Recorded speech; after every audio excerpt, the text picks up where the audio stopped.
Praise Lord. കർത്താവിൻ്റെ അതിപരിശുദ്ധമായ നാമം മഹത്വപ്പെടുമാറാകട്ടെ. ഇന്ന് പകലിൽ തിരുവചന ചിന്തയ്ക്ക് ആധാരമായി വായിച്ച തിരുവചന ഭാഗം യോഹന്നാൻ എഴുതിയ സുവിശേഷം 17-ാം അധ്യായമാണ്. അതിൻ്റെ ചില വാക്യങ്ങൾ മാത്രമാണ് നമ്മൾ വായിച്ചത്. അതിൻ്റെ 7ഉം 8ഉം വാക്യങ്ങൾ നമുക്ക് ശബ്ദത്തിലൊന്ന് വായിക്കാമല്ലോ. നീ എനിക്ക് തന്നതെല്ലാം നിന്റെ പക്കൽ നിന്നാകുന്നു എന്ന് അവർ ഇപ്പോൾ അറിഞ്ഞിരിക്കുന്നു. നീ എനിക്ക് തന്ന വചനം ഞാൻ അവർക്ക് കൊടുത്തു, അവർ അത് കൈക്കൊണ്ടു. ഞാൻ നിന്റെ അടുക്കൽ നിന്ന് വന്നിരിക്കുന്നു എന്ന് സത്യമായിട്ട് അറിഞ്ഞു, നീ എന്നെ അയച്ചു എന്ന് വിശ്വസിച്ചുമിരിക്കുന്നു. Praise the Lord. ഇന്നത്തെ ചിന്തയുടെ ഒരു തലക്കെട്ട് നമ്മൾ ചിന്തിക്കുമ്പോൾ ദൈവത്തിൽ നിന്നുള്ളതും ദൈവത്തിൽ നിന്നല്ലാത്തതും, ഇത് നമ്മൾ തിരിച്ചറിയേണ്ടതിൻ്റെ ആവശ്യകത വളരെയാണ് അല്ലേ. ഇന്ന് ലോകത്ത് എല്ലാ മേഖലയിലും അല്ലെങ്കിൽ ക്രിസ്തീയ ഗോളത്തിൽ മുഴുവനും സംശയങ്ങളാണ്, അല്ലെങ്കിൽ ആശയക്കുഴപ്പങ്ങളാണ്, ടോട്ടലി കൺഫ്യൂഷനാണ്.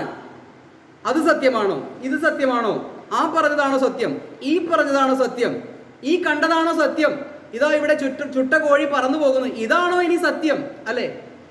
ഇങ്ങനെ ലോകം മുഴുവനും ഉള്ള ക്രിസ്തീയ ഗോളം സംശയമാണ്. കൃപയുടെ സുവിശേഷം വിശ്വസിച്ച് വന്ന നമുക്കും ആനുദിനം പുതിയ പുതിയ സംശയങ്ങളാണ്. അതായത് ഇന്ന് ലോകത്ത് അനേകം സുവിശേഷം പ്രസംഗിക്കുന്നുണ്ട്. യൂട്യൂബിൽ അനേകം ചാനലുകളുണ്ട്, പ്രസംഗങ്ങൾ കേൾക്കുന്നുണ്ട്. ഒരു പ്രസംഗം കേൾക്കുമ്പോൾ വിചാരിക്കും ഇതാണ് സത്യമെന്ന് കരുതി കുറേ പേര് അങ്ങോട്ട് തിരിയും. മറ്റൊരു പ്രസംഗം കുറച്ചും കൂടി നല്ല രീതിയിലൊക്കെ കേൾക്കുമ്പോൾ ചിന്തിക്കുമോ ഇതാണോ സത്യം എന്ന് കരുതി അങ്ങോട്ട് ചിന്തിക്കും അല്ലേ. പക്ഷെ സത്യം ഒന്നേ ഉള്ളൂ എന്ന് നമുക്കറിയാം അല്ലേ. അപ്പോൾ ഈ സത്യങ്ങൾ ദൈവത്തിൽ നിന്നുള്ളതാണോ അതോ ദൈവത്തിൽ നിന്നുള്ളത് അല്ലാത്തതാണോ എന്നുള്ളത് മനസ്സിലാക്കാനുള്ള, എങ്ങനെയാണ് നമുക്കത് മനസ്സിലാക്കാൻ സാധിക്കുന്നത്? ഒരു കാര്യം നമുക്കറിയാം, ദൈവവചനം, അവിടുത്തെ വചനമാണ് സത്യം എന്ന് യോഹന്നാൻ 17:17 ദൈവത്തിന്റെ വചനത്തിൽ എഴുതി വെച്ചിരിക്കുക. സത്യത്താൽ അവരെ വിശുദ്ധീകരിക്കണമേ, നിന്റെ വചനം സത്യമാകുന്നു. POC ബൈബിളിൽ പറയുമ്പോൾ അവിടുത്തെ വചനമാണ് സത്യം. അപ്പോൾ സത്യം എന്ന് പറയുന്നത് ദൈവത്തിന്റെ വചനം മാത്രമാണ്, അതിന് യാതൊരു സംശയവുമില്ല. എന്നാൽ പറയപ്പെട്ട വചന സത്യങ്ങൾ ഏതർത്ഥത്തിൽ പറഞ്ഞു, എന്തിനു പറഞ്ഞു, അതെന്താണ് അതിൻ്റെ ഉദ്ദേശം എന്നുള്ളതും മനസ്സിലാക്കേണ്ടത് ആവശ്യകതയാണ്. നമുക്കറിയാം, പഴയ നിയമത്തിൽ ഒത്തിരി കാര്യങ്ങൾ ന്യായപ്രമാണത്തോടുള്ള ബന്ധത്തിൽ എഴുതി വെച്ചിട്ടുണ്ട്. അല്ലെങ്കിൽ മരുഭൂമി പ്രയാണത്തിൽ ജനങ്ങൾക്ക് ആവശ്യമായ അനേകം കാര്യങ്ങളെ ദൈവം നിയമമായി കൊടുത്തു അല്ലേ, അല്ലെങ്കിൽ കൽപ്പനയായി കൊടുത്തു. ദൈവം പറഞ്ഞു, നിങ്ങളിങ്ങനെ യാത്ര ചെയ്യുമ്പോൾ നിങ്ങളുടെ കയ്യിൽ എപ്പോഴും ഒരു പാറയുണ്ടായിരിക്കണം. ആ പാറ എന്തിനാണ് പറയാതെ തന്നെ നമുക്കറിയാം. അവിടെ മരുഭൂമിയിൽ ഇങ്ങനെ പ്രയാണം ചെയ്തു പോകുമ്പോൾ മറ്റുള്ള അസുഖങ്ങളൊന്നും മറ്റുള്ളവർക്ക് വരാതിരിക്കുവാൻ അവർ മലമൂത്ര വിസർജനം ചെയ്യാൻ വേണ്ടിയിട്ട് അവർ ഒരു കുഴി കുഴിച്ച് അതിൽ കാര്യം സാധിച്ച് അതിനെ മണ്ണിട്ട് മൂടുവാൻ വേണ്ടി കയ്യിൽ എപ്പോഴും ഒരു പാറയും കൊണ്ട് നടക്കാൻ കർത്താവ് പറഞ്ഞു. അത് ദൈവത്തിന്റെ വചനമല്ലേ. എന്നാൽ ഇന്ന് നമ്മളെവിടെ പോയാലും കയ്യിൽ ഒരു പാറയും കരുതിക്കൊണ്ട് നടക്കേണ്ട ആവശ്യകത നമുക്കുണ്ടോ? ഇല്ല. കാരണം എന്താ? ഇന്ന് മനോഹരമായ യൂറോപ്യൻ ടെക്നോളജിയിലുള്ള എല്ലാവിധ സംവിധാനങ്ങളുമുള്ള ടോയ്ലറ്റുകൾ നമുക്കുണ്ട് അല്ലേ. അപ്പോൾ കയ്യിൽ ഒരു പാറയും കൊണ്ട് നടക്കണ്ട. ഒരു കാലത്ത് അത് ദൈവവചനമായിരുന്നു, മറ്റുള്ളവർക്ക് രോഗങ്ങൾ വരാതിരിക്കുവാൻ ദൈവം കൊടുത്തൊരു ക്രമീകരണമായിരുന്നു. ഇങ്ങനെ ദൈവവചനം എന്തിനു വേണ്ടി കൊടുത്തു? ദൈവം പറഞ്ഞിരിക്കുകയാണ്, നിങ്ങളുടെ കയ്യിലൊരു പാറയുണ്ടാകണം. കണ്ടില്ലേ, ദൈവവചനത്തിൽ രേഖപ്പെടുത്തി വെച്ചിരിക്കുകയാണ് കയ്യിലൊരു പാറ വേണമെന്നാണ് പറഞ്ഞിരിക്കുന്നത് എന്ന് പറഞ്ഞിട്ട് ഇന്ന് അതിന്റെ അർത്ഥതലം മനസ്സിലാകാതെ കയ്യിലൊരു പാറയും കൊണ്ട് ആരാധനയ്ക്ക് വന്നാൽ എന്താണ് മനുഷ്യൻ ചിന്തിക്കുക? Praise the Lord. ഇങ്ങനെ ദൈവവചനം സത്യമാണ്, അവിടുത്തെ വചനമല്ലോ സത്യം. ആ സത്യത്താൽ അവരെ വിശുദ്ധീകരിക്കണമേ എന്ന് കർത്താവ് പിതാവായ ദൈവത്തോട് പ്രാർത്ഥിക്കുകയാണ്. അപ്പോൾ വിശുദ്ധീകരിക്കണമേ എന്ന് പറഞ്ഞാൽ എന്താണ് അർത്ഥം? പ്രത്യേക ഒരു കാര്യത്തിന് വേണ്ടി അവരെ മാറ്റി നിർത്തണമേ. മനസ്സിലായോ? വിശുദ്ധീകരിക്കുക എന്ന് പറഞ്ഞാൽ എന്താണ് അർത്ഥം? ഒരു പ്രത്യേക ദൈവിക ശുശ്രൂഷയ്ക്ക് വേണ്ടി ഒരു പറ്റം ജനത്തെ അല്ലെങ്കിൽ ഒരു വ്യക്തിയെ മാറ്റുന്നതിനെയാണ്, അതിനുവേണ്ടി മാത്രം മാറ്റി വെക്കുന്നതിനെയാണ് വിശുദ്ധീകരിക്കുക എന്ന് പറയുന്നത്. ഈ പ്രസംഗപീഠം ഇവിടെ ഇരിക്കുകയാണ്, ഇത് വിശുദ്ധീകരിച്ചു എന്ന് പറഞ്ഞാൽ അതിൻ്റെ അർത്ഥം എന്താ? പള്ളിയിൽ അച്ഛനെ കൊണ്ടുവന്ന് ഇങ്ങനെ വെഞ്ചിരിച്ചു എന്നല്ല അതിനർത്ഥം. ഇത് പ്രസംഗിക്കുവാൻ വേണ്ടി മാത്രമായി നീക്കി വയ്ക്കപ്പെട്ടിരിക്കുന്ന ഒന്നാണ്. ഇതിനെ വിശുദ്ധീകരിച്ചിരിക്കുകയാണ്. എന്തിനു വേണ്ടിയിട്ടാണ്? ഇവിടെ നിന്ന് പ്രസംഗിക്കുന്നവർക്ക് ഈ സാധനങ്ങളൊക്കെ വെക്കുവാൻ വേണ്ടി ഇതിനെ വിശുദ്ധീകരിച്ചിരിക്കുക. അല്ലെങ്കിൽ ഇവിടെയുള്ള ഈ ടേബിള് ഇതിനൊരു പ്രത്യേക ശുശ്രൂഷയ്ക്ക് വേണ്ടി വിശുദ്ധീകരിച്ചിരിക്കുക എന്ന് പറഞ്ഞാൽ അതിനു വേണ്ടി മാത്രമായി അതിനെ ഒരുക്കി മാറ്റി നിർത്തിയിരിക്കുക. ഇതിനെയാണ് വിശുദ്ധീകരിക്കുക എന്ന് പറഞ്ഞാൽ. അപ്പോൾ ദൈവത്തിന് നമ്മെക്കുറിച്ചൊരു ഉദ്ദേശമുണ്ട്. നമ്മെ വിശുദ്ധീകരിക്കണമേ എന്ന് പറഞ്ഞാൽ ഇന്ന് ദൈവം ആഗ്രഹിക്കുന്ന ഒരു കാര്യത്തിന് വേണ്ടി മാറ്റിവെക്കണമേ എന്നാണ് കർത്താവ് അന്ന് പ്രാർത്ഥിച്ചത്, അല്ലേ? കർത്താവിൻ്റെ ശിഷ്യന്മാർക്ക് വേണ്ടി കർത്താവ് പ്രാർത്ഥിക്കുകയാണ്. അപ്പോൾ അവരെ ദൈവരാജ്യ സുവിശേഷവുമായി ലോകത്തിലേക്ക് അയക്കുവാൻ വേണ്ടി അവരെ മാറ്റി നിർത്തിയ 12 പേരെ ദൈവം അവർക്ക് വേണ്ടി പ്രാർത്ഥിക്കുകയാണ്. അപ്പോൾ തന്നെ ഇന്ന് നമ്മയും ചില കാര്യങ്ങൾക്ക് വേണ്ടി ദൈവം വിശദീകരിച്ച് മാറ്റി വെച്ചിരിക്കുക. എന്തിനു വേണ്ടിയിട്ടാ? അങ്ങ് മരുഭൂമി പ്രയാണത്തിന് വേണ്ടിയിട്ടല്ല, അല്ലെങ്കിൽ കാനാദേശം വെട്ടിപ്പിടിക്കുവാനല്ല, യുദ്ധത്തിന് പോകാൻ വേണ്ടിയിട്ടല്ല. ഈ സുവിശേഷത്തിന് വേണ്ടിയിട്ടും അതിൻ്റെ പ്രത്യാശയിൽ വളർന്നു വരുവാനും മറ്റുള്ളവരിലേക്ക് ഇത് എത്തിക്കുവാനും ദൈവനാമം മഹത്വപ്പെടുത്തുവാനും. ഞാൻ പ്രാരംഭത്തിൽ പറഞ്ഞു ദൈവനാമം മഹത്വപ്പെടട്ടെ എന്ന് പറഞ്ഞാൽ ആ വാക്കുകൊണ്ട് മാത്രം ദൈവനാമം മഹത്വപ്പെടുന്നില്ല. ആ ദൈവത്തെക്കുറിച്ച്, ദൈവത്തിൻ്റെ നാമം എല്ലായിടത്തും അറിയുക എന്നൊരു തലത്തിലേക്ക് വിശ്വാസ സമൂഹം കടന്നു വരുമ്പോഴാണ് ദൈവനാമം മഹത്വപ്പെടുന്നത്. എൻ്റെ ജീവിതത്തിലൂടെ, ദൈവസഭയിലൂടെ ദൈവത്തിൻ്റെ നാമം 10 പേര് അറിയുമ്പോഴാണ് ഈ ദൈവം മാത്രമാണ് സത്യദൈവം എന്ന് മനസ്സിലാക്കുവാൻ തക്കവണ്ണം നമ്മൾ എന്തെങ്കിലും പ്രവർത്തിക്കുകയോ അങ്ങനെ ദൈവനാമം ഉയർത്തപ്പെടുകയോ ചെയ്യുമ്പോഴാണ് ദൈവനാമം മഹത്വപ്പെടുന്നത്. ഇതിനെല്ലാം പ്രത്യേകം അർത്ഥങ്ങളുണ്ട്. അപ്പോൾ നമ്മളിന്ന് ചിന്തിക്കുന്നത് ഒരു കാര്യം ദൈവത്തിൽ നിന്നുള്ളതാണോ, അപ്പോൾ തന്നെ ദൈവത്തിൽ നിന്ന് ആയതായ കാര്യങ്ങൾ നമ്മളെ ബാധിക്കുന്നതാണോ ബാധിക്കാത്തതാണോ എന്നുള്ളതും കൂടി നമ്മൾ മനസ്സിലാക്കിയിരിക്കണം. അപ്പോൾ ദൈവത്തിൽ നിന്നുള്ളതാണ് എങ്കിൽ 4 വ്യക്തി ജീവിതങ്ങളെ മാത്രം ഞാനൊന്ന് പരാമർശിക്കുകയാണ്. മോശ ദൈവത്തിൽ നിന്നുള്ളതായിരുന്നു. കർത്താവായ യേശു ക്രിസ്തു ദൈവത്തിൽ നിന്ന് അയക്കപ്പെട്ടവനായിരുന്നു. പൗലോസ് അപ്പോസ്തലൻ ദൈവത്തിൽ നിന്ന് അപ്പോസ്തലനായ ഒരു മനുഷ്യനാണ്.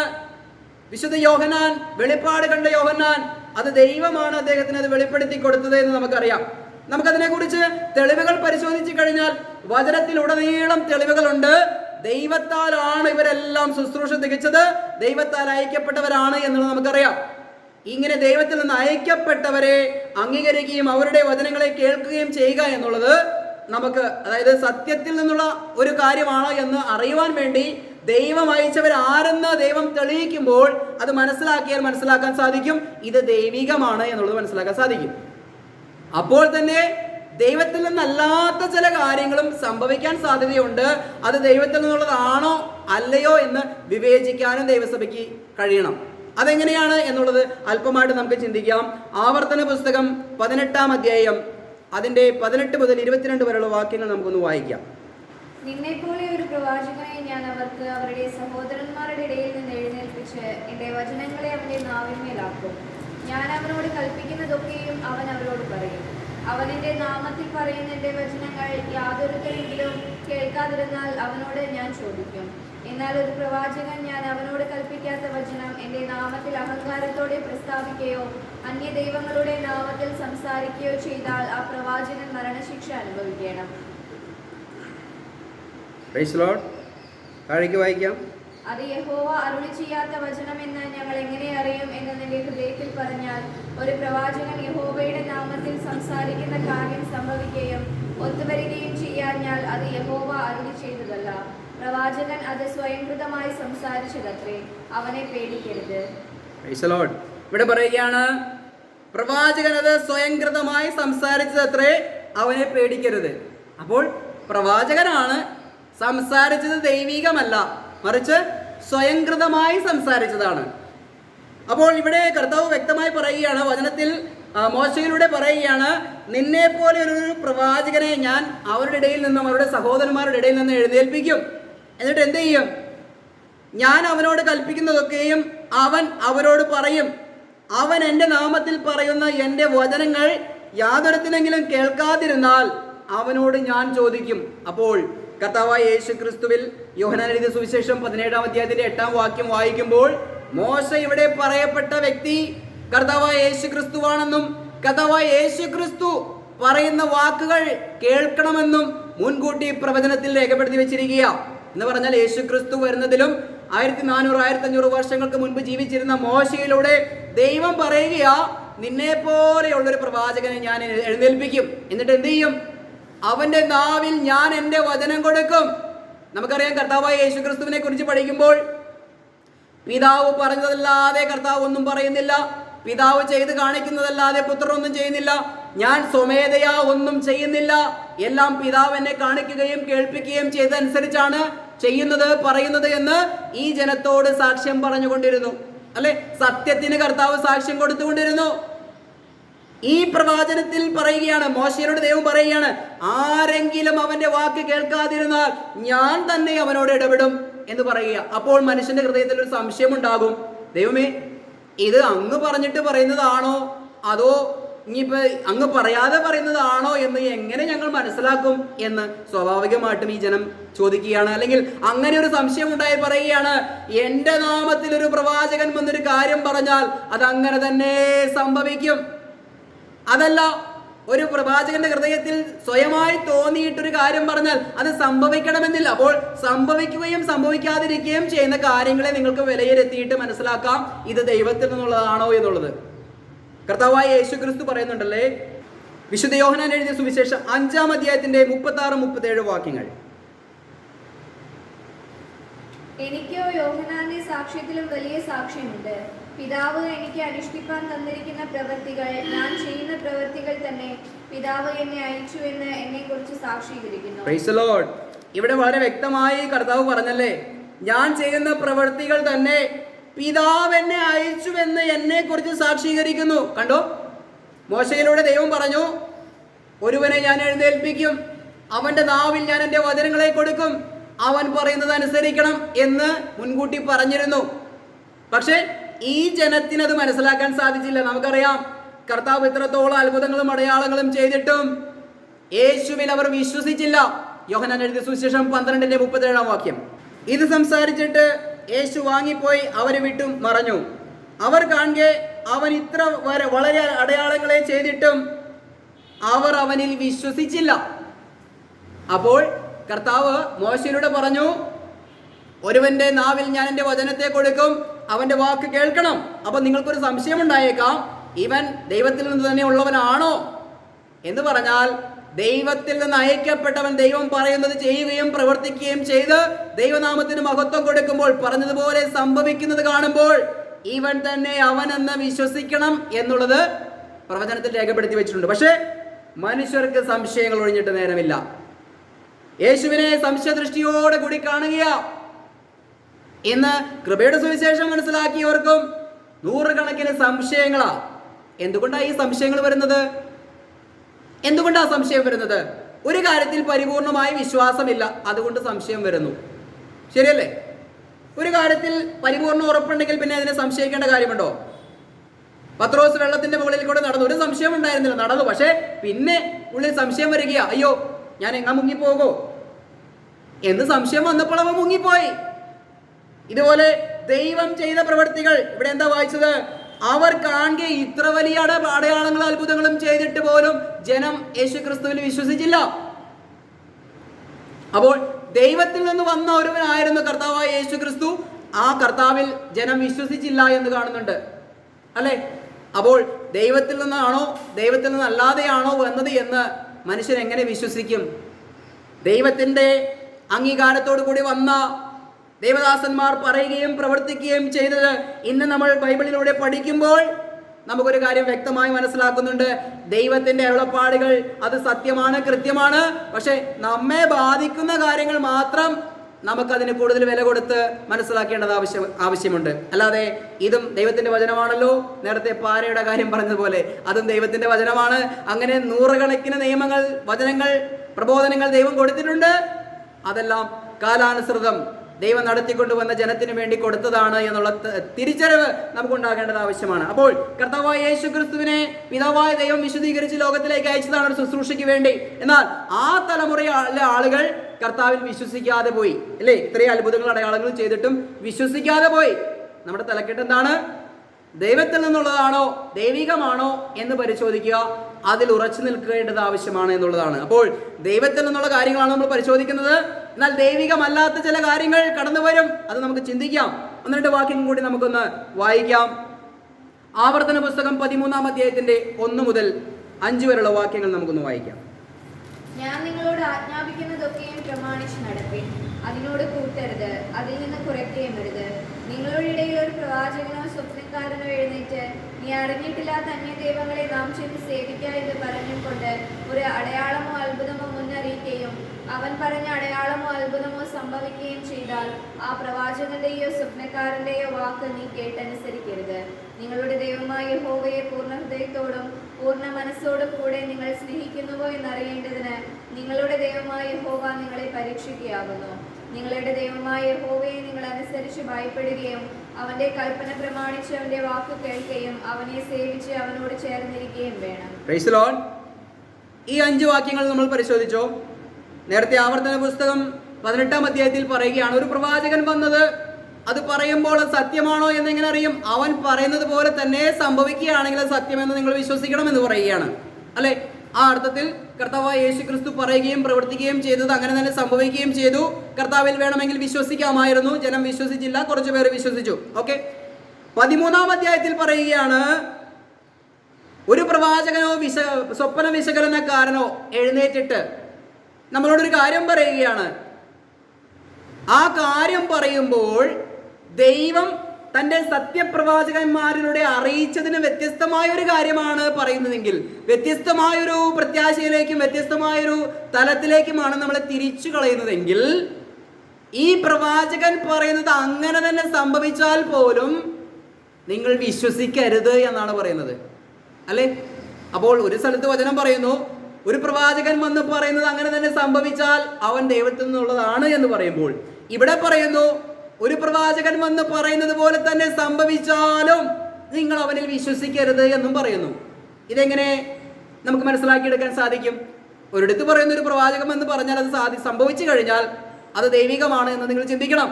അപ്പോൾ തന്നെ പറയുകയാണ്, മറ്റൊരു സ്ഥലത്ത് ഒരു പ്രവാചകൻ വന്ന് കാര്യങ്ങൾ പറയുന്നത് അങ്ങനെ തന്നെ സംഭവിക്കുന്നുവെങ്കിൽ അങ്ങനെ തന്നെ സംഭവിച്ചാലും നിങ്ങൾ വിശ്വസിക്കരുത്. കാരണം എന്താ?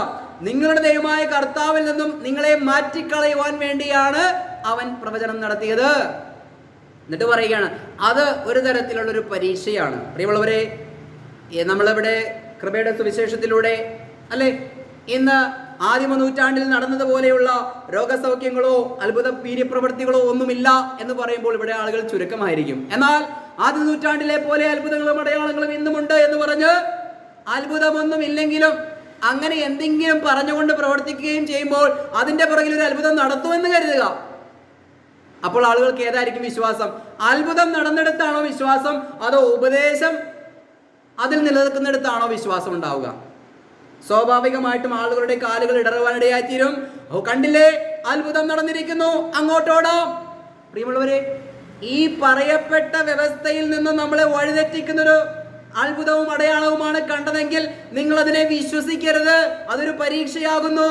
നിങ്ങൾ നിങ്ങളുടെ ദൈവത്തെ പൂർണ്ണ ഹൃദയത്തോടെ പിൻപറ്റുന്നുണ്ടോ? അല്ലേ? പണ്ട് ശമരിയയിൽ ഒരു പ്രവാചകനെ പ്രവചിക്കാൻ വിട്ടു.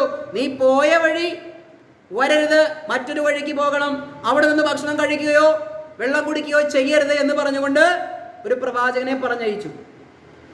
ഈ പ്രവാചകൻ അങ്ങനെ തന്നെ അവിടെ പോയി പറഞ്ഞു. അപ്പോൾ ഇതെല്ലാം പ്രവചിച്ചു കഴിഞ്ഞപ്പോൾ അവിടുത്തെ രാജാവ് പറഞ്ഞു, അല്ലയോ പ്രവാചക, നീ എൻ്റെ കൂടെ കൊട്ടാരത്തിലേക്ക് വരണം, നിനക്കുള്ള ഭക്ഷണവും പാനീയവും ഒക്കെ ഒരുക്കിയിരിക്കുകയാണ്, അതെല്ലാം കഴിച്ചിട്ട് സന്തോഷമായി മടങ്ങിപ്പോക്കോ എന്ന് പറയുകയാണ്. ഈ പ്രവാചകൻ പറഞ്ഞു, ഇല്ല, ഒരിക്കലുമില്ല. കാരണം എൻ്റെ ദൈവം എന്നോട് പറഞ്ഞിട്ടുണ്ട്, നീ പോയി പ്രവചിക്കുക, നീ അവിടെ നിന്ന് ഭക്ഷണമൊന്നും കഴിക്കരുത്, നീ വന്ന വഴിയല്ലാതെ മറ്റൊരു വഴിക്ക് മടങ്ങിപ്പോകുക എന്ന് എൻ്റെ ദൈവം പറഞ്ഞിട്ടുണ്ട്. അതുകൊണ്ട് ഇനിയിപ്പോൾ ഞാൻ ഇങ്ങനെ അല്പം കൂടി കടത്തി പറയുകയാണ്, കൊട്ടാരത്തിൻ്റെ പകുതി തന്നാൽ പോലും എനിക്ക് നിന്റെ കൂടെ ഇരുന്ന് ഭക്ഷണം കഴിക്കാൻ കഴിയുകയില്ല. കാരണം ദൈവം എന്നോട് പറഞ്ഞിരിക്കുക എന്ന് ഈ പ്രവാചകനോട് പറഞ്ഞ് പ്രവാചകൻ അത് നിവർത്തിക്കുകയും ചെയ്ത് മടങ്ങിപ്പോകുമ്പോൾ മറ്റൊരു പ്രവാചകൻ ഇദ്ദേഹത്തെ എതിർപ്പെടുകയാണ്. എന്നിട്ട് പറഞ്ഞു, അല്ലയോ പ്രവാചക, ഇപ്പോൾ അങ്ങാണോ ഇന്ന സ്ഥലത്ത് വന്ന് പ്രവചിച്ചത്? അതെ. എങ്കിൽ ദൈവത്തിൻ്റെ അരുളപ്പാട് ഇപ്പോൾ എനിക്കുണ്ടായി, താങ്കളെ വിളിച്ചു കൊണ്ടുവന്ന് ഭക്ഷണം കഴിക്കുവാൻ എനിക്കൊരു അരുളപ്പാടുണ്ടായി, അതുകൊണ്ട് താങ്കൾ എൻ്റെ വീട്ടിലേക്ക് വരണം. ഓഹോ, താങ്കൾക്ക് അങ്ങനെ ഒരു അരുളപ്പാടുണ്ടായെങ്കിൽ ഞാൻ കൂടെ വരാമെന്ന് പറഞ്ഞ് ഈ പ്രവാചകൻ എന്ത് ചെയ്തു? ഈ നുണ പറഞ്ഞ പ്രവാചകന്റെ പുറകെ പോയി. ഭക്ഷണം കഴിച്ചുകൊണ്ടിരിക്കുമ്പോൾ ദൈവത്തിൻ്റെ അരുളപ്പാടുണ്ടായി, നീ എൻ്റെ വാക്ക് അനുസരിക്കാതിരുന്നത് കൊണ്ട് നീ മരിക്കുവാനിടയായിത്തീരും. പ്രിയമുള്ളവരെ, ഇതിൻ്റെ ഇടയിലുള്ള ഒരു വലിയ ചതിയും വലിയൊരു അപകടവും എൻ്റെ പ്രിയമുള്ളവർ മനസ്സിലാക്കിയോ? ഈ പ്രവാചകനോട് ദൈവം നേരിട്ട് പറഞ്ഞതാ എന്ന് പറഞ്ഞാൽ ഇന്ന് നമ്മളോട് ഈ വചനത്തിലൂടെ നേരിട്ട് ദൈവം പറയുക, ദൈവം നൽകിയിരിക്കുന്ന അരുളപ്പാടുകൾക്ക് നിന്നും വ്യത്യസ്തമായ വ്യതിചലനത്തിലേക്ക് നയിക്കുന്ന ഒരു അടയാളവും അത്ഭുതവും ആരെങ്കിലും വാഗ്ദാനം ചെയ്ത് അത് സംഭവിക്കുകയും ചെയ്താൽ നിങ്ങൾ അങ്ങോട്ട് പോകരുത്. അത് കൃത്യമായി നമ്മൾ പാലിച്ചുകൊണ്ട് പോവുകയാണ്, അല്ലെ? ഈ പ്രവാചകന് സംഭവിച്ചതാ, ദൈവം പറഞ്ഞതുപോലെ തന്നെ ചെയ്യുകയും പറയുകയും ചെയ്ത് അവിടുത്തെ രാജാവിനോട് പോലും പറഞ്ഞു, ഇല്ല രാജാവേ, നിന്റെ കൂടെ ഇരുന്ന് ഭക്ഷണം കഴിക്കരുതെന്ന് ദൈവം പറഞ്ഞിട്ടുണ്ട്, അതുകൊണ്ട് ഞാൻ കഴിക്കുകയില്ല എന്ന് പറഞ്ഞ് ദൈവം അയച്ച കാര്യം നിവർത്തിച്ച് പോയ മനുഷ്യനാ. വേറും ഒരു മനുഷ്യൻ ഒരു പ്രവാചകന്റെ രൂപത്തിൽ വന്നിട്ട് പറയുക, ദൈവത്തിന്റെ അരുളപ്പാട് ഇപ്പോൾ എനിക്കുണ്ടായി, അതുകൊണ്ട് നീ എന്റെ അടുക്കൽ വന്ന് ഭക്ഷണം കഴിച്ചിട്ട് വേണം പോകാൻ, ഇത് ദൈവത്തിന്റെ അരുളപ്പാടാകുന്നു എന്ന് പറഞ്ഞു. അപ്പോൾ ദൈവം ഇദ്ദേഹത്തോട് നേരിട്ട് പറഞ്ഞ അരുളപ്പാടാണോ ഇദ്ദേഹത്തിന്റെ വിശ്വാസം, അതോ വഴിയിലൂടെ പോകുമ്പോൾ മറ്റൊരുത്തൻ വന്ന് പറഞ്ഞ ഉപദേശമാണോ, ആ പ്രവചനമാണോ ഇദ്ദേഹത്തിന് വിശ്വാസമായി തോന്നിയത്? ഇവിടെ ദൈവത്തെ അവിശ്വസിക്കുകയും ഒരു മനുഷ്യന്റെ വ്യാജ പ്രവചനത്തെ വിശ്വസിക്കുകയും ചെയ്തതിന്റെ പേരിൽ ഇദ്ദേഹം മടങ്ങിപ്പോകുമ്പോൾ ഒരു സിംഹം എതിർപ്പെട്ട് ഇദ്ദേഹത്തെ കൊന്നുകളഞ്ഞു എന്നാ പറയുന്നത്. എന്നാൽ അദ്ദേഹത്തിന്റെ വണ്ടി ഉണ്ടായിരുന്നു, കഴുതവണ്ടി. അദ്ദേഹത്തിന്റെ കഴുതയെ ഈ സിംഹം ഒന്നും ചെയ്തില്ല. ഈ മനുഷ്യനെ കൃത്യമായി കടിച്ചു കൊല്ലുവാനിടയായി തീർന്നു. സാത്താൻ അലറുന്ന സിംഹത്തെ പോലെ ആരെ വിഴുങ്ങണമെന്ന് ചോദിച്ചുകൊണ്ട് അന്വേഷിച്ച് നടക്കുന്ന ഒരു കാലഘട്ടം വരാൻ പോകുകയാണ്. ഇപ്പോൾ സാത്താന്റെ തന്ത്രങ്ങളെ നിങ്ങൾ അറിയില്ലാത്തവരല്ലല്ലോ പ്രിയമുള്ളവരെ. ഒരു വചന സത്യം പറയുമ്പോൾ അവിടെ അത്ഭുതമോ അടയാളമോ നടന്നു എന്നുള്ളതല്ല വിഷയം, അത് സത്യമാണോ, ആ സത്യം സത്യമാണെന്ന്, ഇത് ദൈവത്തിന്റെ അരുളപ്പാടാണെന്ന് വചനത്തിൽ തെളിവുണ്ടോ? തീർച്ചയായിട്ടും അതനുസരിച്ച് ഇപ്പോൾ വായിച്ചതുപോലെ അവന്റെ വാക്ക് കേൾക്കുകയും അവനെ സേവിച്ച് അവനോട് ചേർന്നിരിക്കുകയും വേണം. വ്യാജമായ പ്രവചനങ്ങൾ കേൾക്കുമ്പോൾ, വ്യാജമായ പഠിപ്പിക്കൽ കേൾക്കുമ്പോൾ ഓടി അകന്നു മാറിപ്പോകരുത് എന്നാണ് ഈ പറയുന്നത്. പ്രത്യേകം പറയുകയാണ്, ഒരു അത്ഭുതമോ അടയാളമോ അവൻ വാഗ്ദാനം ചെയ്യുകയും, ഇന്ന് അങ്ങനെ ഒരുപാട് പ്രവാചകന്മാരുണ്ടല്ലേ.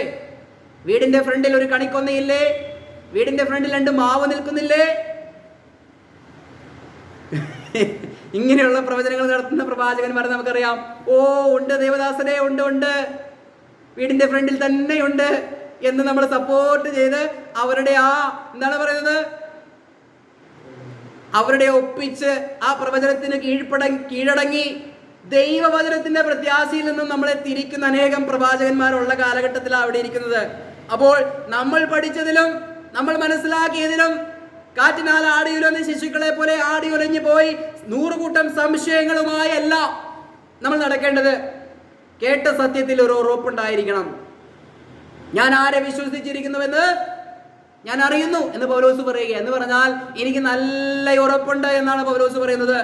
അങ്ങനെയാണോ, അയ്യോ ഇങ്ങനെയാണോ എന്നൊരു സംശയത്തിലല്ല പൗലോസ് ആയിരുന്നത്. Praise the Lord. അതുകൊണ്ടാണ് ദൈവത്തിന്റെ അരുളപ്പാടുകൾ ദൈവത്തിൽ നിന്നുള്ളതാണോ അതോ മനുഷ്യനിൽ നിന്നുള്ളതാണോ എന്നുള്ളത് മനസ്സിലാക്കണം. പ്രിയമുള്ളവരെ, 4 വ്യക്തി ജീവിതങ്ങളെ കുറിച്ച് ഞാൻ പറഞ്ഞു. മോശ, യേശുക്രിസ്തു, പൗലോസ്, വെളിപ്പാട് ലഭിച്ച യോഹന്നാൻ അപ്പോസ്തലൻ, ഇവരെ കുറിച്ചൊക്കെയും വ്യക്തമായി പറയുന്നുണ്ട്. വെളിപ്പാട് പുസ്തകം നമുക്കൊന്ന് എടുക്കാം. അതിന്റെ 22-ാം അധ്യായം 6-ഉം 8-ഉം വാക്യങ്ങൾ. പിന്നെ അവൻ എന്നോട്, ഈ വചനം വിശ്വാസയോഗ്യവും സത്യവുമാകുന്നു. പ്രവാചകന്മാരുടെ ആത്മാക്കളുടെ ദൈവമായ കർത്താവ് വേഗത്തിൽ സംഭവിക്കേണ്ടുന്നത് തന്റെ ദാസന്മാർക്ക് കാണിച്ചു കൊടുപ്പാൻ തന്റെ ദൂതനെ അയച്ചു. Praise the Lord. ഇവിടെ പറയുകയാണ്, ഈ വചനം വിശ്വാസയോഗ്യവും സത്യവുമാകുന്നു. താഴേക്ക് വരുമ്പോൾ ഒരു പദപ്രയോഗമുണ്ട് അവിടെ. ഇതാ ഞാൻ വേഗത്തിൽ വരുന്നു, ഈ പുസ്തകത്തിലെ പ്രവചനം പ്രമാണിക്കുന്നവൻ ഭാഗ്യവാൻ എന്ന് പറഞ്ഞു. Praise the Lord. ഇത് കേൾക്കുകയും കാണുകയും ചെയ്തത് യോഹന്നാൻ എന്ന ഞാൻ തന്നെ. കേൾക്കുകയും കാണുകയും ചെയ്ത ശേഷം അത് എനിക്ക് കാണിച്ചു തന്ന ദൂതന്റെ കാൽ. Praise the Lord. മതി. ഇത് കേൾക്കുകയും കാണുകയും ചെയ്തത് യോഹന്നാൻ എന്ന ഞാൻ തന്നെ. Praise the Lord. ഇത് കേൾക്കുകയും കാണുകയും ചെയ്തത് ആരാ? യോഹന്നാനാണ്, അല്ലേ? അപ്പോൾ ഒരു പ്രവാചകൻ പറഞ്ഞത് സത്യമാണോ എന്ന് എങ്ങനെ അറിയാം? ഇവിടെ പറയുകയാണ്, ഈ വചനം വിശ്വാസയോഗ്യവും സത്യവുമാണ്. എങ്ങനെ വെറുതെ പറഞ്ഞാൽ മതിയോ? എന്നാൽ ഇന്ന് നമ്മൾ 2000 വർഷത്തെ ചരിത്രം പുറകോട്ട് നോക്കുമ്പോഴാണ് ഈ യോഹന്നാന് ദൈവം കൊടുത്ത വെളിപ്പാട് അങ്ങ് 1-ാം നൂറ്റാണ്ട് മുതൽ സംഭവിച്ച് മേലാൽ സംഭവിപ്പാനുള്ളത് എന്ന് പറയുമ്പോൾ AD 95 ഈ വെളിപ്പാട് കൊടുക്കുമ്പോൾ AD 95 മുതൽ സംഭവിച്ച് 2025 വരെ നിൽക്കുമ്പോൾ എന്തൊക്കെ കാര്യങ്ങൾ സംഭവിച്ചുവെന്ന് മനസ്സിലാക്കുമ്പോൾ ഒരു കാര്യം വ്യക്തമായി മനസ്സിലാക്കാൻ സാധിക്കും. നമ്മുടെ കർത്താവ് മധ്യാകാശത്തിൽ വരാൻ സമയമായി. മധ്യാകാശത്തിൽ വന്നതിന് ശേഷം നമ്മളെ ചേർത്തതിന് ശേഷം 144,000 പേരെ ഇസ്രായേലിൽ മുദ്രയിട്ട് വേർതിരിച്ച് ദൈവരാജ്യ ശുശ്രൂഷ വീണ്ടും ആരംഭിച്ച് കാര്യങ്ങൾ എങ്ങനെ മുന്നോട്ട് പോകും എന്നുള്ള ആ സിറ്റുവേഷനിൽ ഈ പ്രവചനത്തിന്റെ നിവൃത്തി കണ്ടുകൊണ്ടിരിക്കുന്ന ഒരു തലമുറയിലാണ് നാം ജീവിച്ചിരിക്കുന്നത്. അപ്പോൾ യോഹന്നാൻ എഴുതിയ ഈ വെളിപ്പാടിലുള്ള സത്യങ്ങൾ സത്യം പോലെ ദൈവത്തിന്റെ ആത്മാവ് നമ്മളെ പഠിപ്പിക്കുമ്പോൾ ഇതിൽ നിന്നും വ്യത്യസ്തമായി ഇങ്ങനെയല്ല അങ്ങനെയാണ് എന്ന് പഠിപ്പിക്കുമ്പോൾ അത് പ്രവാചകൻ സ്വയംകൃതമായി സംസാരിച്ചാൽ നിങ്ങൾ വഞ്ചിക്കപ്പെടരുത് എന്ന് പറയുമ്പോൾ ഇന്ന് ക്രിസ്തീയ ഗോളത്തിൽ നല്ലൊരു പങ്കും യോഹന്നാൻ പറയുന്ന കാര്യങ്ങൾ വിശ്വസിക്കാനല്ല താല്പര്യം, മറിച്ച് വ്യാഖ്യാതാക്കൾ വ്യാഖ്യാനിക്കുന്ന വ്യാഖ്യാനം വിശ്വസിക്കാനാണ് താല്പര്യം. അതുകൊണ്ട് പ്രിയമുള്ളവരെ, ദൈവത്തിൽ നിന്നുള്ളതാണോ ദൈവത്തിൽ നിന്നുള്ളത് അല്ലാത്തതാണോ എന്നുള്ളത് പരിശോധിക്കുമ്പോൾ ദൈവത്തിൽ നിന്നുള്ളത് അവർ വിത്ത് പ്രൂവ് സഹിതം അല്ലെങ്കിൽ തെളിവ് സഹിതം നിരത്തുമ്പോൾ പൗലോസ് പറയുകയാണ്, ഒരു അപ്പോസ്തലന് ചേർന്ന സകല അപ്പോസ്തല അധികാരത്തിലും ചേർന്ന അടയാളങ്ങളും അത്ഭുതങ്ങളും നിങ്ങളുടെ മുൻപിൽ തെളിഞ്ഞു വന്നുവല്ലോ. ഇത് പറഞ്ഞാൽ ഒരുവനെ ദൈവം എടുത്തു വെച്ചിരിക്കുകയാണെങ്കിൽ ആ പറഞ്ഞതുപോലെ തന്നെ സംഭവിക്കും. ഇന്നിവിടെ നമ്മൾ കാണുന്ന ഓരോ സന്ദർഭങ്ങളും ഓരോ കാര്യങ്ങളും ദൈവത്തിന്റെ സത്യപ്രവാചകന്മാർ ദൈവത്തിന്റെ അപ്പോസ്തലന്മാർ പറഞ്ഞതുപോലെ തന്നെ സംഭവിക്കുമ്പോൾ അതിൽ ഉറച്ചു നിൽക്കേണ്ടത് ആവശ്യമാണ്. Praise the Lord. കാര്യം പറഞ്ഞത് മനസ്സിലായോ? ഇങ്ങനെ കാറ്റിനാൽ ആടയൊരുകുന്ന നൂറുകണക്കിന് ഉപദേശങ്ങൾ കടന്നു വന്നുകൊണ്ടിരിക്കുന്ന ഒരു കാലഘട്ടത്തിലാണ് നമ്മൾ ആയിരിക്കുന്നത്. അപ്പോൾ ദൈവവചന പ്രത്യാശയിൽ നിന്നും നമ്മളെ മാറ്റിക്കളയുന്ന ഏതൊരു ഉപദേശമായിക്കോട്ടെ, ഏതൊരു അത്ഭുതമായിക്കോട്ടെ, ഏതൊരു അടയാളമായിക്കോട്ടെ, ഇനി വലിയൊരു പ്രവൃത്തി ആയിക്കോട്ടെ, ഇതെല്ലാം ദൈവത്തിൽ നിന്ന് നമ്മളെ അകറ്റുന്ന പ്രവൃത്തിയാണ് എന്നുള്ളതാണ് രണ്ടാമത്തെ ഭാഗത്ത് ഞാൻ പറയാൻ ആഗ്രഹിക്കുന്ന കാര്യം. Praise the Lord. നമുക്ക് 1-2 വാക്യങ്ങൾ മാത്രം അതിനാധാരമായിട്ട് നമുക്കൊന്ന് വായിക്കാം. വെളിപ്പാട് പുസ്തകത്തിലേക്ക് ഒന്ന് കടന്നു വരാം. 16-ാം അധ്യായത്തിന്റെ 13-14 വാക്യങ്ങൾ. മഹാസർപ്പത്തിന്റെ വായിൽ നിന്നും മൃഗത്തിന്റെ വായിൽ നിന്നും കള്ളപ്രവാചകന്റെ വായിൽ നിന്നും തവളയെ പോലെ 3 അശുദ്ധാത്മാക്കൾ പുറപ്പെടുന്നത് ഞാൻ കണ്ടു. ഇവ സർവ്വഭൂതലത്തിലുമുള്ള രാജാക്കന്മാരെ മഹാശക്തനായ ദൈവത്തിന്റെ മഹാദിവസത്തിലെ യുദ്ധത്തിന് കൂട്ടിച്ചേർപ്പാൻ അത്ഭുതങ്ങൾ ചെയ്തുകൊണ്ട് അവരുടെ അടുക്കലേക്ക് പുറപ്പെടുന്ന ഭൂതാത്മാക്കൾ തന്നെ. Praise the Lord. ഇവിടെ പറയുന്നത് കേട്ടോ, മഹാസർപ്പത്തിന്റെ വായിൽ നിന്നും മൃഗത്തിന്റെ വായിൽ നിന്നും കള്ളപ്രവാചകന്റെ വായിൽ നിന്നും തവളയെ പോലെ 3 അശുദ്ധാത്മാക്കൾ പുറപ്പെടുന്നത് ഞാൻ കണ്ടു. യോഹന്നാൻ കാണുകയാണ്. ഇവ സർവ്വഭൂതലത്തിലുമുള്ള രാജാക്കന്മാരെ സർവശക്തനായ ദൈവത്തിന്റെ മഹാദിനത്തിലെ യുദ്ധത്തിന് കൂട്ടിച്ചേർപ്പാൻ അത്ഭുതങ്ങൾ ചെയ്തുകൊണ്ട് അവരുടെ അടുക്കിലേക്ക് പുറപ്പെടുന്ന ഭൂതാത്മാക്കൾ തന്നെ. അപ്പോൾ ഈ അത്ഭുതങ്ങൾ ചെയ്തുകൊണ്ട് പുറപ്പെട്ടു പോകുന്ന ഈ ആത്മാവ് ഏതാണ്? പൈശാചികാത്മാവ്, ഭൂതങ്ങളുടെ ആത്മാവ്. ഇവിടെ പറയുകയാണ് അത്ഭുതങ്ങൾ ചെയ്തുകൊണ്ട്. അപ്പോൾ ഈ അത്ഭുതം ആർക്കും ചെയ്യാം. ദൈവം മാത്രമല്ല അത്ഭുതം ചെയ്യുന്നത്. മോശ പണ്ട് വടി സർപ്പത്തിയാക്കിയപ്പോൾ അവിടെയുള്ള മന്ത്രവാദി ശക്തിയാൽ ഈ മന്ത്രവാദികളും എന്ത് ചെയ്തു? അതേ അത്ഭുതം തന്നെ ചെയ്ത് കാണിച്ചു, അല്ലേ? എന്നാൽ വ്യാജത്തിൽ വിശ്വസിച്ചവർക്ക് നാശം സംഭവിച്ചപ്പോൾ സത്യത്തിൽ വിശ്വസിച്ചവർക്ക് കാനാൻ ദേശത്തേക്ക് പോകുവാൻ ഇടയായിത്തീർന്നു. ഇവിടെ പറയുകയാണ് ഈ വഞ്ചന, ഇത് യോഹന്നാൻ മാത്രമല്ല പറഞ്ഞിരിക്കുന്നത്, പൗലോസ് അപ്പോസ്തലനും പറഞ്ഞിട്ടുണ്ട്. തെസ്സലോനിക്ക ലേഖനം നമുക്കൊന്ന് എടുക്കാം. 2 തെസ്സലോനിക്ക ലേഖനം 2-ാം അധ്യായം 9 മുതൽ 12 വരെയുള്ള വാക്യങ്ങൾ. അധർമ്മമൂർത്തിയുടെ പ്രത്യക്ഷത നശിച്ചു പോകുന്നവർക്ക് സാത്താന്റെ വ്യാപാര ശക്തിക്കൊത്തവണ്ണം വ്യാജമായ സകല ശക്തിയോടും അടയാളങ്ങളോടും അത്ഭുതങ്ങളോടും അനീതിയുടെ സകല വഞ്ചനയോടും കൂടെ ആയിരിക്കും. അവർ രക്ഷിക്കപ്പെടുവാൻ തക്കവണ്ണം സത്യത്തെ സ്നേഹിച്ച് കൈക്കൊള്ളാകിയാൽ തന്നെ അങ്ങനെ ഭവിക്കും. സത്യത്തെ വിശ്വസിക്കാതെ അനീതിയിൽ രസിക്കുന്ന ഏവർക്കും ന്യായവിധി വരേണ്ടതിന് ദൈവം അവർക്ക് ഭോഷ്ക വിശ്വസിക്കുമാറ് വ്യാജത്തിന്റെ വ്യാപാര ശക്തി അയക്കുന്നു. Praise the Lord. ഈ വാക്യങ്ങളുടെ ആഴം അത് മാത്രം 1 മണിക്കൂർ പ്രസംഗിക്കാം, പക്ഷെ സമയമില്ലാത്തത് കൊണ്ട് ചുരുക്കി പറയുകയാണ്. ആ പറയുന്ന വാക്യങ്ങൾ കേട്ടു. അധർമ്മമൂർത്തിയുടെ പ്രത്യക്ഷത നശിച്ചു പോകുന്നവർക്ക് സാത്താന്റെ വ്യാപാര ശക്തിക്ക് ഒത്തവണ്ണം വ്യാജമായ സകല ശക്തിയോടും അടയാളങ്ങളോടും അത്ഭുതങ്ങളോടും അനീതിയുടെ സകല വാഞ്ചനയോടും കൂടെ ആയിരിക്കും. ഈ അത്ഭുതമൊക്കെ അടയാളമൊക്കെ അല്ലെങ്കിൽ മറ്റുള്ള കാര്യങ്ങളൊക്കെ എങ്ങനെയാണ് സംഭവിക്കുന്നതെന്നാ പറയുന്നത്? സാത്താന്റെ വ്യാപാര ശക്തിക്ക് ഒത്തവണ്ണം മനുഷ്യനെ വഞ്ചിക്കുന്ന വഞ്ചന എന്ന വണ്ണം ഇത് സംഭവിക്കും. ഇങ്ങനെ സംഭവിക്കുമ്പോൾ എന്താണ് സംഭവിക്കുന്നത്? അവർ രക്ഷിക്കപ്പെടുവാൻ തക്കവണ്ണം സത്യത്തെ സ്നേഹിച്ച് കൈക്കൊള്ളായികയാൽ തന്നെ അങ്ങനെ ഭവിക്കും. നമ്മളൊരു സത്യം പറയുകയാണ്, പ്രിയ സഹോദര, കർത്താവായ യേശു ക്രിസ്തു എനിക്ക് നിങ്ങൾക്ക് വേണ്ടി മരിച്ചു, അടക്കപ്പെട്ടു, ഉയർത്തെഴുന്നേറ്റു, ഇതിൽ വിശ്വസിച്ചാൽ നിങ്ങൾക്ക് രക്ഷയുണ്ട്. ഇവിടെ ജീവിക്കാനുള്ള പത്യോപദേശങ്ങൾ പൗലോസിന്റെ 13 ലേഖനങ്ങളിലൂടെ എഴുതി തന്നിരിക്കുകയാണ്. അതൊരു സഭയിൽ എങ്ങനെയായിരിക്കണം, സഭ എങ്ങനെയായിരിക്കണം, സഭാജീവിതം എങ്ങനെയായിരിക്കണം, ശുശ്രൂഷകൻ എങ്ങനെയായിരിക്കണം, മാതാപിതാക്കൾ എങ്ങനെയായിരിക്കണം, കുട്ടികൾ എങ്ങനെയായിരിക്കണം, എല്ലാവരും എങ്ങനെയായിരിക്കണം എന്ന് കൃത്യമായി എഴുതി തന്നിരിക്കെ ഈ സത്യം കേട്ട് വിശ്വസിക്കുവാൻ വിമുഖത കാണിക്കുന്ന കുറെ പേരുണ്ട്. അവർക്ക് എന്ത് സംഭവിക്കണം? അവർ ഈ വ്യാജത്തിൽ അകപ്പെട്ട് ന്യായവിധിയിൽ അകപ്പെടണം. ഇവിടെ പറയുകയാണ്, സത്യത്തെ സ്നേഹിച്ച് കൈക്കൊള്ളായികയാൽ തന്നെ. സത്യത്തെ സ്നേഹമില്ല. അങ്ങനെ സത്യത്തെ സ്നേഹിച്ച് കൈക്കൊള്ളാൻ മനസ്സിലാത്തത് കൊണ്ട് വ്യാജത്തിൽ വന്ന് വീഴുവാൻ ദൈവം തന്നെ എന്ത് ചെയ്യുകയാണ്? ഒരിട ചെയ്യുകയാണ്. നോക്കിയേ, സത്യത്തെ വിശ്വസിക്കാതെ അനീതിയിൽ രസിക്കുന്ന ഏവർക്കും ന്യായവിധി വരേണ്ടതിന് ദൈവം അവർക്ക് ഭോഷ്ക് വിശ്വസിക്കുമാറ് വ്യാജത്തിന്റെ വ്യാപാര ശക്തി അയക്കുന്നു. അപ്പോൾ സത്യം വിശ്വസിക്കുമ്പോൾ അല്ലെങ്കിൽ സത്യം കേൾക്കുമ്പോൾ അത് കേട്ട് വിശ്വസിക്കുവാൻ മനസ്സിലാത്തവർക്ക് ഒരു വ്യാജം കേൾക്കുമ്പോൾ അത് വിശ്വസിക്കുവാൻ ദൈവം തന്നെ ഇടയാക്കി തീർക്കുമെന്നാ പറയുന്നത്. അതെന്താ? നുണ കേൾക്കുമ്പോൾ വിശ്വസിക്കുവാൻ ദൈവം തന്നെ ഇടയാക്കി തീർക്കുന്നു എന്ന്. അതെന്താ കാര്യം?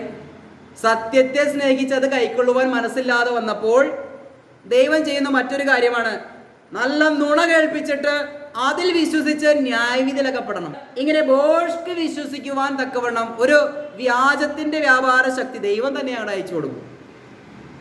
സത്യത്തിലേക്ക് ദൈവം മനുഷ്യരെ കൊണ്ടുവരുവാൻ ആഗ്രഹിച്ച് സകല മനുഷ്യരും സത്യം അറിയണമെന്ന് ആഗ്രഹിച്ച് ദൈവം ഇത്രത്തോളം സുവിശേഷകന്മാരെ എഴുന്നേൽപ്പിച്ച് സത്യങ്ങളെ പറഞ്ഞ് മനസ്സിലാക്കി കൊടുക്കുമ്പോൾ സത്യത്തെ സ്നേഹിച്ച് കൈക്കൊള്ളുവാൻ മനസ്സിലാതെ വരുമ്പോൾ ന്യായവിധി, അടുത്തത് ന്യായവിധിയിലേക്ക് കടന്നു വരണം. അങ്ങനെ ന്യായവിധിയിലേക്ക് കടന്നു വരണമെങ്കിൽ എന്ത് സംഭവിക്കും? വ്യാജമായ സകല ശക്തിയോടും അടയാളങ്ങളോടും അത്ഭുതങ്ങളോടും കൂടെ ചില സംഭവങ്ങൾ സംഭവിക്കുമ്പോൾ മനുഷ്യൻ മുഴുവനും വശീകരിക്കപ്പെടും. അതാണ് വെളിപ്പാട് പുസ്തകം 16 പറഞ്ഞത്. മൃഗത്തിന്റെയും കള്ളപ്രവാചകന്റെയും സർപ്പത്തിന്റെ വായിൽ നിന്നുമെല്ലാം എന്താണ് പുറപ്പെട്ടത്?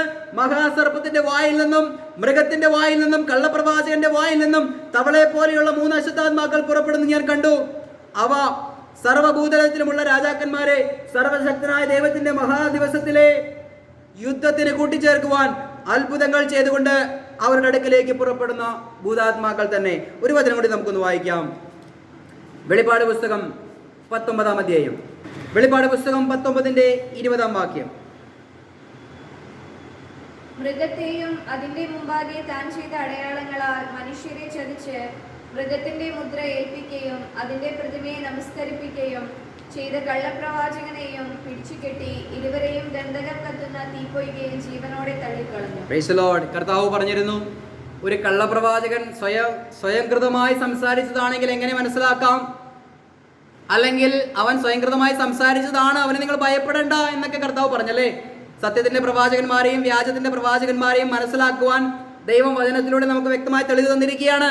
ഇവിടെ പറഞ്ഞത് കേട്ടോ, മൃഗത്തെയും അതിന്റെ മുൻപാകെ താൻ ചെയ്ത അടയാളങ്ങളാൽ മനുഷ്യരെ ചതിച്ച് മൃഗത്തിന്റെ മുദ്ര ഏൽപ്പിക്കുകയും അതിന്റെ പ്രതിമയെ നമസ്കരിപ്പിക്കുകയും ചെയ്ത കള്ളപ്രവാചകനെയും പിടിച്ചുകെട്ടി ഇരുവരെയും ഗന്ധകം കത്തുന്ന തീപ്പൊയ്കയിൽ ജീവനോടെ തള്ളിക്കളഞ്ഞു. ഇവിടെ കള്ളപ്രവാചകന്റെ ഒരു ന്യായവിധിയെ കുറിച്ച് ദൈവം കാണിച്ചു തരികയാണ്. ഈ കള്ളപ്രവാചകൻ എന്താ ചെയ്തത്? ഇവനെ പ്രവാചകൻ എന്ന് വിളിച്ചിരിക്കുന്നുണ്ടല്ലേ. അതായത് ദൈവത്തിന്റെ അരുളപ്പാടുകൾ മനുഷ്യരെ അറിയിക്കുന്നവനാണ് പ്രവാചകൻ അല്ലെ. അപ്പോൾ കള്ളപ്രവാചകൻ എന്ന് പറഞ്ഞാൽ എന്താണ് അർത്ഥം? ദൈവത്തിൽ നിന്നല്ല, പക്ഷെ പ്രവാചകന്റെ പരിവേഷമുണ്ട്. ഇവൻ പറയുന്നത് പൈശാചികമാണ്. അതുകൊണ്ടാണ് കള്ളപ്രവാചകൻ എന്ന് പറഞ്ഞിരിക്കുന്നത് അല്ലെ. അപ്പോൾ സത്യപ്രവാചകനുമുണ്ട്, വ്യാജപ്രവാചകനുമുണ്ട്. ഈ വ്യാജപ്രവാചകൻ എന്താ ചെയ്തത്?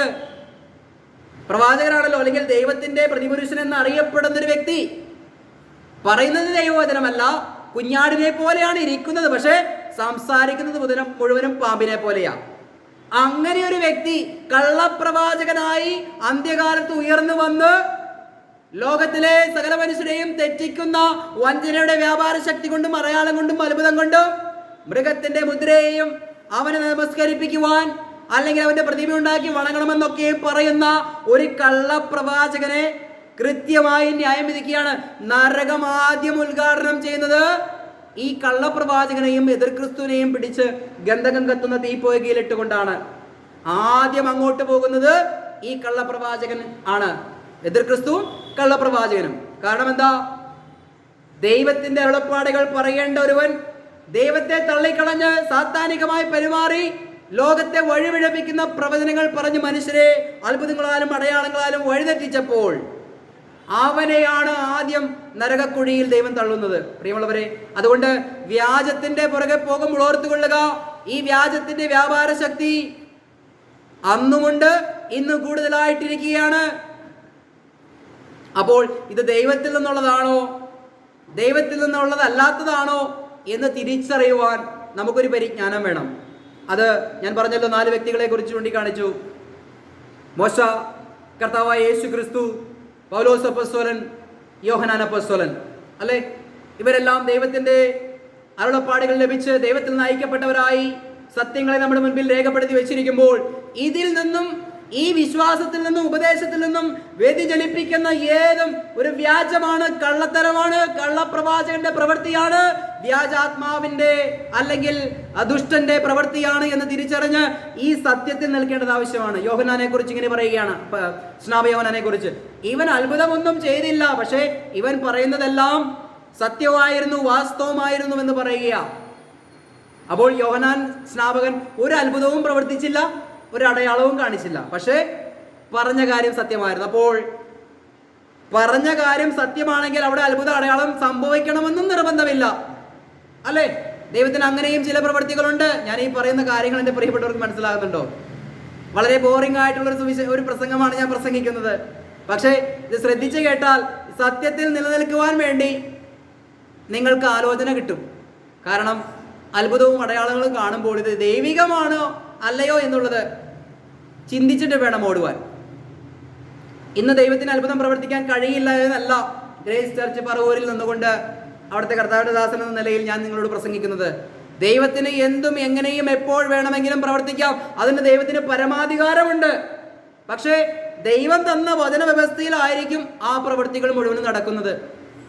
പിതാവ് ഏൽപ്പിച്ചതാണ് പുത്രൻ ചെയ്തതെങ്കിൽ, കാണിച്ചതെങ്കിൽ, പുത്രന് ശേഷം പൗലോസിലൂടെ കൊടുത്ത വെളിപ്പാടുകൾ ആ വചനപ്രകാരമാണ് ഇന്ന് കാര്യങ്ങൾ ലോകത്തിൽ നടക്കുന്നതെങ്കിൽ, അതിനുശേഷം വരുവാനുള്ള സംഭവങ്ങളെ യോഹന്നാൻ അപ്പോസ്തലന് കൊടുത്തപ്പോൾ ഇനി കാര്യങ്ങൾ അങ്ങനെയാണ് സംഭവിക്കുന്നതെങ്കിൽ, ഈ പ്രോഗ്രസീവ് ആയിട്ടുള്ള ദൈവിക വെളിപ്പാടുകളെക്കുറിച്ചും അരുളപ്പാടുകളെക്കുറിച്ചും ദൈവിക പദ്ധതികളെക്കുറിച്ചും പ്രവൃത്തികളെക്കുറിച്ചും നാം തിരിച്ചറിവുള്ളവരായിരിക്കണം.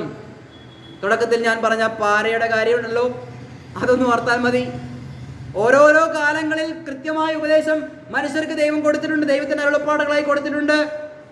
അത് ഫോളോ ചെയ്ത് കഷ്ടതയിലാണെങ്കിലും ആവർത്തനം 13-5 വാക്യത്തിൽ പറഞ്ഞതുപോലെ ദൈവം ആ പരീക്ഷകൾ അതിജീവിച്ച് മുന്നോട്ട് പോയി ദൈവത്തോട് ചേർന്നിരിക്കണം എന്ന് ദൈവത്തിൻ്റെ വചനത്തിൽ ആഹ്വാനം ചെയ്യുക. നമ്മൾ ദൈവത്തോട് ചേർന്നിരിക്കുകയാണോ, അല്ലെങ്കിൽ നാനാവിധ ഉപദേശങ്ങൾ കേൾക്കുമ്പോൾ, അടയാളങ്ങൾ കാണുമ്പോൾ നമ്മുടെ കാലുകളും അങ്ങോട്ട് ആടുകയാണോ എന്നുള്ളത് ചിന്തിക്കേണ്ടത് ആവശ്യമാണ്. അതുകൊണ്ട് പ്രിയമുള്ളവരെ, അത്ഭുതവും അടയാളങ്ങളൊന്നും കണ്ടില്ലെങ്കിലും, പട്ടിണിയും ദാരിദ്ര്യവും കഷ്ടപ്പാടും ഒക്കെ ആണെങ്കിലും, ദൈവം പറഞ്ഞ ആ പ്രത്യാശയിൽ ഞാൻ ആരെ വിശ്വസിച്ചിരിക്കുന്നു എന്ന് ഞാൻ അറിയുന്നുവെന്ന് പൗലോസ് പറഞ്ഞതുപോലെ നമ്മൾ ആരിലാണ് വിശ്വസിച്ചിരിക്കുന്നത് എന്ന് മനസ്സിലാക്കി അതിലിരിക്കുവാൻ നമ്മൾ കടപ്പെട്ടവരാണ്. ആ സത്യത്തിൽ നിലനിൽക്കുവാൻ നമ്മൾ കടപ്പെട്ടവരാണ്. ഈ വചനങ്ങളാൽ ദൈവം നമ്മെ അനുഗ്രഹിക്കട്ടെ. Praise the Lord.